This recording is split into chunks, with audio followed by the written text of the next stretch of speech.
They say that revenge is a dish best served cold. My version, however, was accompanied by crawling insects and a burning sensation on the skin. My name is Cole Bennett. I am 32 years old. Every morning at 5:30, I get out of bed, lace up my work boots, and head to another construction site where the services of an electrician are needed. 50-hour work weeks are normal for me. Sometimes they become 60. I come home with dirt under my fingernails, sawdust in my hair, and a pleasant ache in my muscles from honest work. I have never complained about it, not once, because everything I touch, all the fruits of my labor, become part of something larger, a foundation, a life, a future. The three-bedroom house I am in now, I bought before the wedding with Stephanie. For 3 years, I saved for the down payment, worked double shifts, and skipped vacations. The pickup truck in the driveway was paid off in full last year. Every payment was made on time. The savings account allows me to sleep peacefully. It was built piece by piece, thanks to every single extra shift at work. I met Stephanie 5 years ago at a barbecue hosted by my buddy Jake. She was laughing at someone's joke, her head thrown back, and her blonde hair shone in the summer sun like pure gold. The word beautiful didn't even come close to describing her appearance. When she smiled at me across the crowded yard, everything else simply ceased to exist. Back then, she was cheerful, spontaneous, one of those women who suggest a nighttime drive to the ocean or suddenly organize a picnic in the park. Events developed rapidly, perhaps too rapidly. 6 months of dating, a year of living together, then marriage. I believed in building something lasting and thought she shared my views. The first few years, everything was wonderful. Stephanie worked in retail downtown, and thanks to my union salary and her income, we lived comfortably. She told stories about demanding customers, and I shared news from the construction site. We cooked dinner together, watched movies, and made plans. 2 years after the wedding, she quit her job. "I want to focus on us," she said, sitting at the kitchen table, with that very smile that used to make my heart stop. "Turn our home into a cozy nest. You earn well, honey. We don't need two incomes." I didn't argue. Damn it, I was proud that I could provide for both of us. Because that's what a man does, right? Takes care of his family. And Stephanie really did make our home beautiful. She decorated it with such attention to detail, which I never possessed. She turned the spare bedroom into a guest room that looked like it came out of a magazine. Sometimes she cooked elaborate dishes, which she photographed for social media, with captions about how happy she was in her role as a wife. From the outside, we seemed like the perfect couple.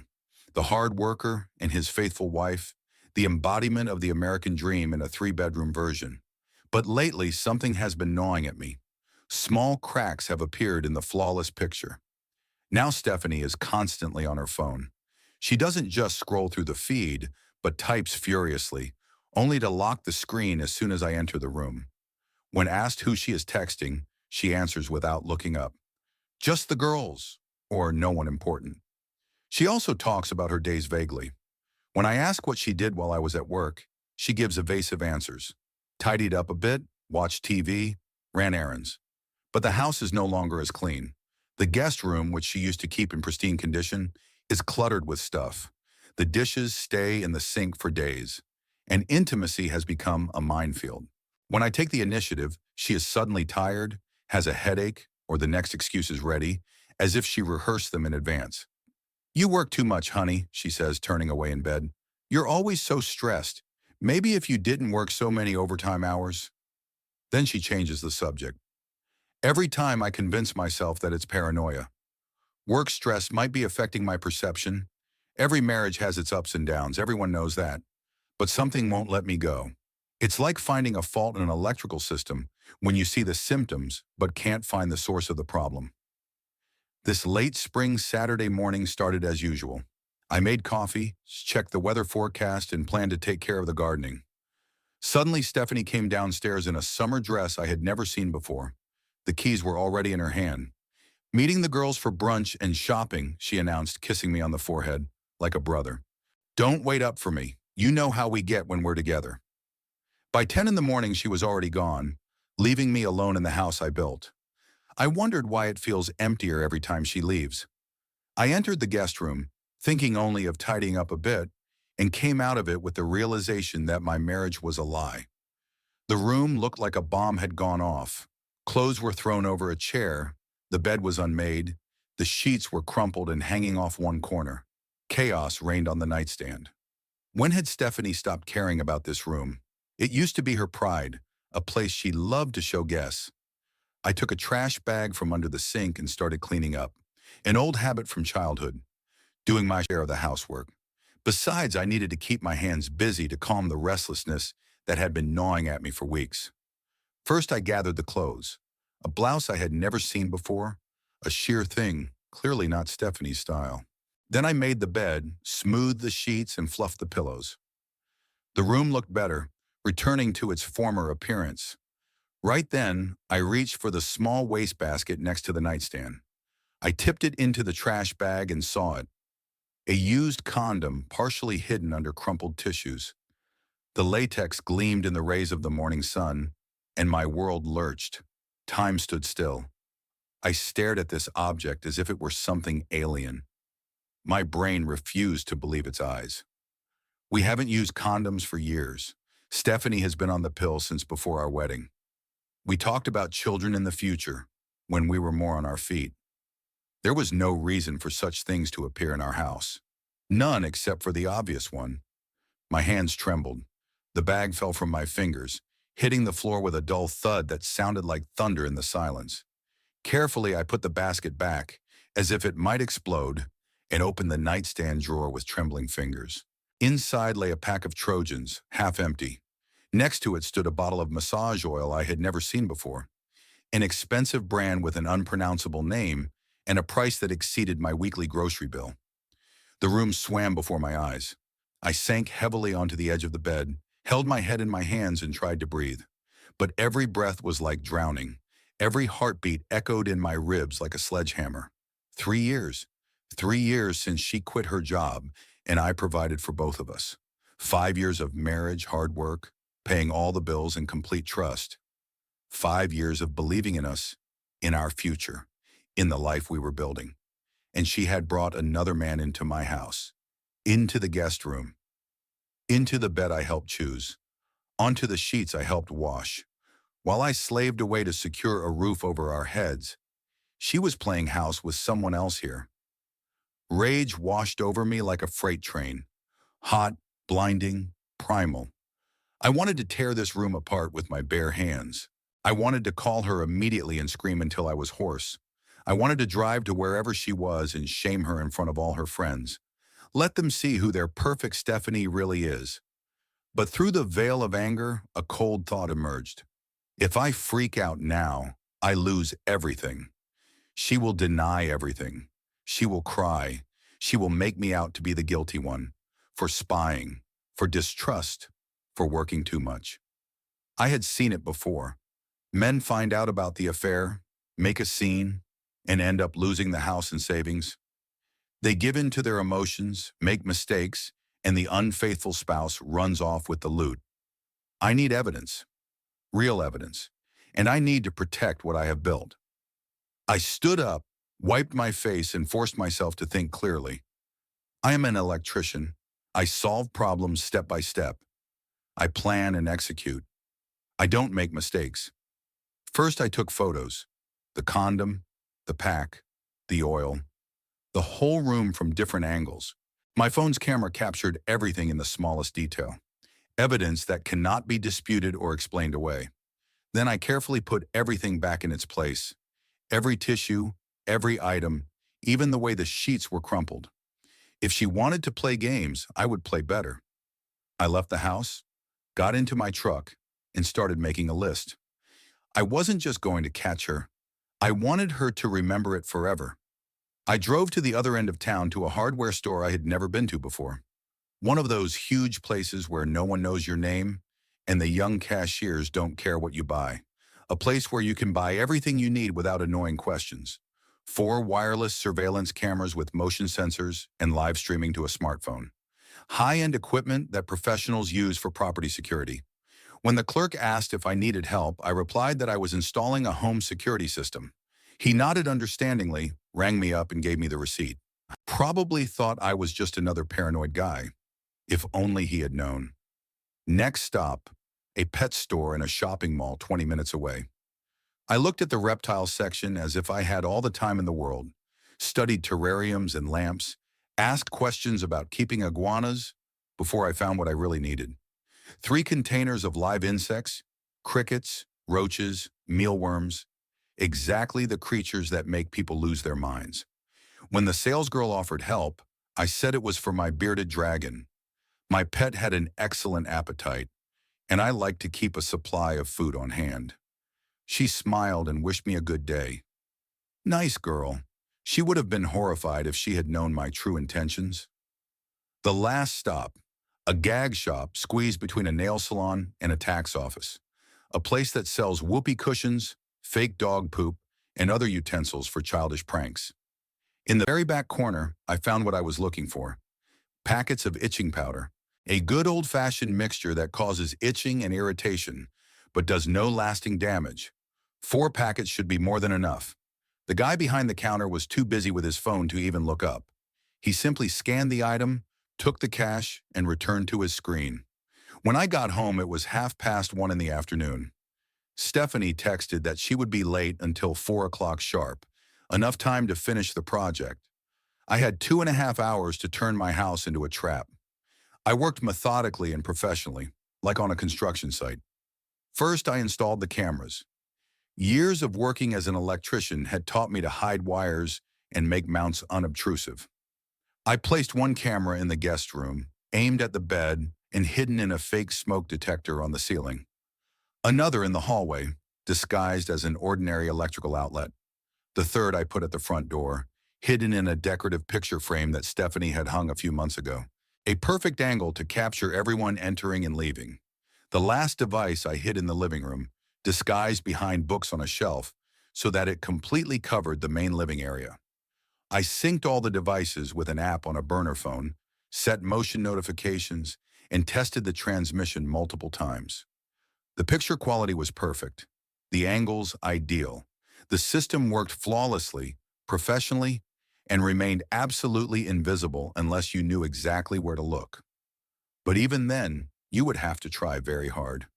Then I returned to the guest room for the main work. My hands no longer trembled. The anger had given way to cold calculation and extreme precision. The same concentration I showed on complex construction sites, where a small mistake in the wiring could cost lives. I turned back the bedding and loosened the fitted sheet at the foot of the bed. Methodically, I placed the open containers of insects under the mattress, so that any sudden movement would tip them over and dump their contents directly onto the bed. The roaches were already starting to explore their new space. Excellent. Next, I opened each individual condom package in the box with meticulous precision, filled them with itching powder, and resealed them so artfully that the tampering was invisible. I distributed more powder on the pillows, rubbed it into the sheets at skin contact points, and dusted the areas of the mattress where the most activity was expected. The beauty of this stuff is that it is activated by moisture, sweat, saliva, or other bodily fluids. The more passionate they were, the more agonizing the reaction would be. I stepped back and assessed the result. Everything looked completely ordinary and innocent. I carefully removed all traces of my presence, vacuumed the hallway where I had drilled holes for the cameras, wiped the surfaces with chlorine cleaner, and took all the trash out in a bag. When Stephanie came home at 4:15, I was sitting on the sofa with a bottle of beer, watching sports news, as if I had spent the whole day like that. She leaned down to kiss me on the forehead, and her lips felt ice cold. I replied that the day had been quiet. I had just rested and fixed an outlet in the hallway. She told a long story about brunch with the girls and their personal dramas. I nodded at the right places and watched her lie to my face with that same bright smile as for the last 5 years. That night, I set my alarm for 6 in the morning. Monday could not come fast enough. The wait was not long. On Monday at 10:47 in the morning, my phone came alive. Motion detected. I was 40 feet up on a cherry picker, running cables under the ceiling of a new office building. The notification made my heart beat like a caged bird. This was the moment I had both waited for and dreaded. I climbed down, maintaining full control of my movements, despite the wave of adrenaline. I told my coworker Rodriguez that I had to take an important family call. Good workers earn trust, and over the years I had earned it. I went to a remote corner of the construction site, behind a stack of drywall sheets where no one could see or hear me. My hands trembled as I opened the app. On the screen was Stephanie. She entered our house as if she were still its rightful mistress. Behind her followed a man I had never seen before. The sight of him was a physical blow to me. He was about 30, a little younger than me. Athletic, but not from hard labor, rather from gym visits. Expensive clothes, pressed trousers, and a shirt worth more than my daily wage. Clean, soft hands. He moved confidently, surveying the living room with an expression as if he had been here before. I watched their familiarity and my chest tightened. Stephanie poured wine.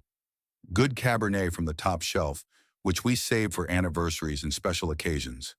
They settled onto the leather sofa I had saved 6 months for, talking like old lovers. She fed him strawberries from a bowl I had washed that morning before work. He whispered something in her ear, causing that melodic laugh I had fallen in love with 5 years ago at Jake's party. My jaw clenched so tightly that my teeth nearly cracked. They were far too comfortable with each other. This was not a fleeting affair. This was a well-rehearsed routine. How long had this been going on? Maybe all 3 years since she quit. Then Stephanie stood up, took him by the hand on which my wedding ring gleamed, and led him upstairs. The camera in the guest room activated. The world around me fell silent, leaving only the sound of my own breathing. I forced myself to continue watching. This was no longer just about feelings. It was about gathering evidence and documenting. This was my path to victory. They kissed at the door with the greed of teenagers who couldn't wait a second. She helped him out of his shirt while he unbuttoned her blouse, that very blouse I had complimented last week. They fell onto the bed I helped choose, onto the sheets I had helped wash just days ago. When his lips touched her neck, she moaned his name, Kyle. Even the name sounded smug. Their movements were practiced. This was not passion. It was the repetition of a rehearsed script. Every position and every sound had been rehearsed through multiple meetings. I watched my wife destroy our marriage live, and I felt something inside me die. Not break, but truly die. The part of me that had believed in us, in her, in our shared future.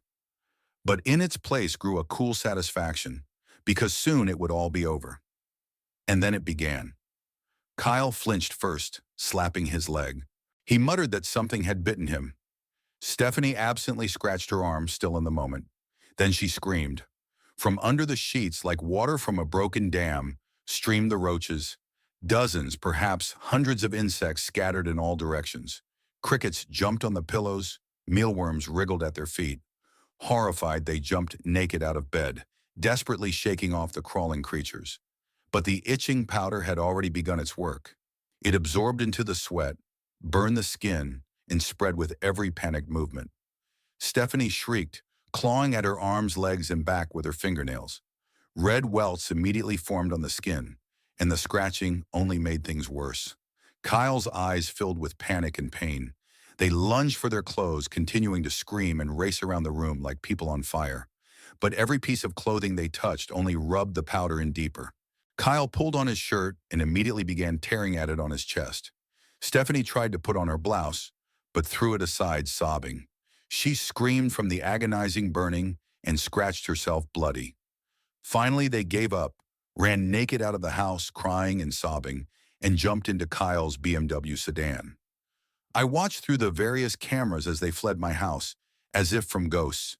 The car sped away with squealing tires, taking them half-dressed and scratching their skin raw like animals.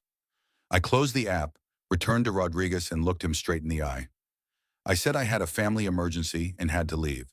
He nodded without further questions. I drove to the nearest emergency room. Finding them was not hard. When Stephanie saw me in the doorway, genuine fear appeared in her eyes for the first time in 5 years. They sat in the waiting room like refugees after a disaster, covered in crimson blisters and continuing to scratch themselves with the desperation of people who had lost control of themselves. They had managed to get dressed, but Kyle's shirt was on inside out, and Stephanie's hair looked like she had received an electric shock. The moment my wife saw me in the hospital doorway, All color drained from her face. Her mouth opened and she let out a soft sound, like the moan of a wounded animal. "Cole," she whispered, barely audible. "What are you doing? How did you find out?" "I know everything, Steph," I said, and my voice cut through the sterile air like a sharp blade. Kyle struggled to his feet, trying to act cool, although his entire body was covered in bite marks, and he was scratching himself like a mangy dog. "And who are you?" he demanded to know. I looked him straight in the eyes, drawing out the silence until it became unbearable. Then I smiled, with that very smile that leaves the eyes completely untouched. "I am her husband," I replied calmly. These words hit Kyle like a physical blow. He staggered, turning even paler against the bright red blisters. "Husband? She told me she was divorced," he stammered. I turned to Stephanie, whose eyes were full of panic. "Really? Most interesting. As far as I know, we are still married, though that will soon change," I parried. I pulled a thick, sealed envelope with my lawyer's stamp from my jacket. Its weight in my hands felt like a symbol of justice. "The divorce papers," I announced loudly enough for everyone in the waiting room to hear. "The petition was filed this morning. I have video recordings of every single step you took. You, him, the guest room. That whole disgusting spectacle." Stephanie's hands trembled violently as she took the envelope. The hospital visitors were already staring openly at us, and I saw the blush of shame rise up her neck. "Cole, please," she begged in a brittle voice. "Let's talk. We can fix this. It was just a mistake." "No," I cut her off, and this word sounded like the crack of breaking ice. "You will sign these papers. You will not contest a single point. No alimony, no share of the house, or anything else. Because if you try to fight, I will release the videos." I paused for a moment, letting the reality sink in. Your family, friends, social media, Facebook, Instagram, Twitter, everyone will know your true nature. Your parents, your sister, your colleagues, your former classmates. Everyone will see you having fun with another man in the bed I paid for. The choice is yours. Her face finally collapsed. She understood that she was at rock bottom and couldn't escape. I turned my gaze to Kyle, who recoiled from me as if I were radioactive. "And as for you," I began. He raised his hands, still scratching his neck violently. "Dude, listen, I really didn't know she was married. She swore she was free." When my fist connected with his jaw before he could finish that lie. 32 years of construction work, swinging hammers and carrying loads went into that single punch. Clean, brutal, and just. Kyle crashed onto a row of plastic chairs. Blood ran from his mouth and he groaned. Someone in the crowd gasped. A security guard was already hurrying towards us. I stepped back calmly and raised my hands. "I'm leaving," I informed the approaching security officer calmly. "He can sue me if he wants. I'll be at my lawyer's office." I left the building with my head held high, leaving them both shattered in every sense. Kyle did not file a police report. It turned out that he had a wife at home himself, a detail Stephanie had preferred not to mention. 48 hours later, he had himself transferred to his company's branch in Seattle and disappeared from the horizon forever. Stephanie signed all the papers 3 days later. She did not risk objecting. My lawyer had made the consequences clear to her. Any attempt to fight would lead to the videos being made public.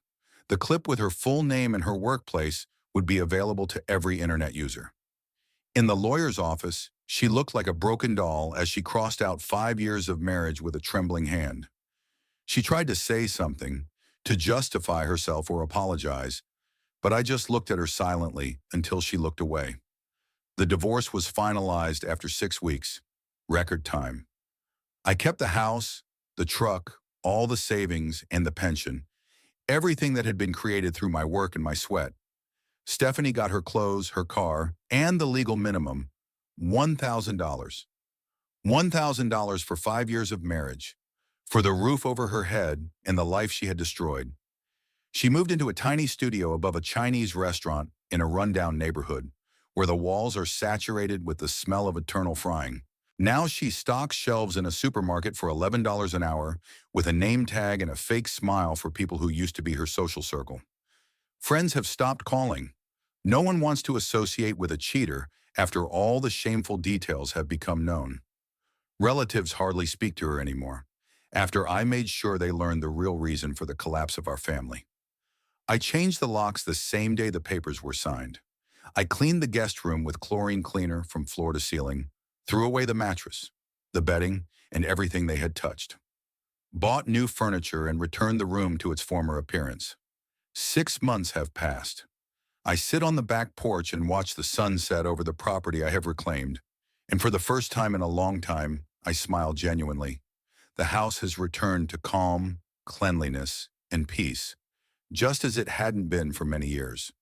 The former bedroom has become my study with a massive desk I built myself. I started my own electrical contracting company. In our industry, rumors spread quickly, and my reputation as a reliable craftsman has done its work. Jobs are booked through the end of the year, and I earn more than I ever did on construction sites, building something new on the ruins of the old. In my life, there is Emma. We met through a colleague. She works as a manager at a construction company, hardworking, honest, and independent. One of those women who prefer to split the restaurant bill and are not looking for a crutch in a man out of necessity, but want to be at his side by their own choice. "You are not like the others," she said to me recently when we were sitting right here. "I can feel a backbone in you. You know exactly who you are." I smiled, feeling an ease I had never known. "That's right. It took me a while to get there." She kissed me, and this feeling was real. Emma doesn't know about Stephanie yet, about the hidden cameras or the itching powder. Maybe one day I will share this story, maybe not. It doesn't matter anymore. I protected what I had built and left on my own terms. Sometimes that is the best revenge. Across town, Stephanie Bennett, for whatever reason, she has kept my last name, finishes her late shift. 8 hours on her feet, endless scanning of barcodes and customers who look right through her. Her supervisor, barely 22 years old, calls her disrespectfully by her first name. Her back hurts and her feet hurt in the cheap shoes she can't afford to replace. She drives her beat-up Honda with the broken taillight and the constantly illuminated check engine light to her cupboard of an apartment. Heats up a cheap frozen dinner in the microwave that only works sometimes. Sits alone in front of the pawn shop TV. Sometimes, late at night, when the loneliness becomes unbearable, she scrolls through old photos on her phone. Our house, vacations where we didn't watch the money, and the life she traded for a few hours of passion with a man who vanished at the first sign of trouble. Sometimes she thinks about me, wonders if I am happy, hopes that I am not, and then hates herself for those thoughts. She also remembers Kyle, the one who promised her adventure, but evaporated faster than smoke. Later, she found out that he was married the whole time, had children, and was playing a double game, just like she was. At night, when the apartment becomes quiet, she automatically scratches her arms. The doctors claim the skin reaction should have subsided months ago, but the itching keeps coming back. Phantom pain, muscle memory, or guilt that has taken physical form. She puts the phone away, closes her eyes, and tries not to think about the man who built her a whole world and the decision that cost her everything. Some things just cannot be healed. I raise my glass to greet the sunset and my future. I build it honestly, day by day. Emma squeezes my hand and smiles. And I know, whatever may happen next, I will face it as a man who knows his own worth. The past is buried, but justice is what remains forever.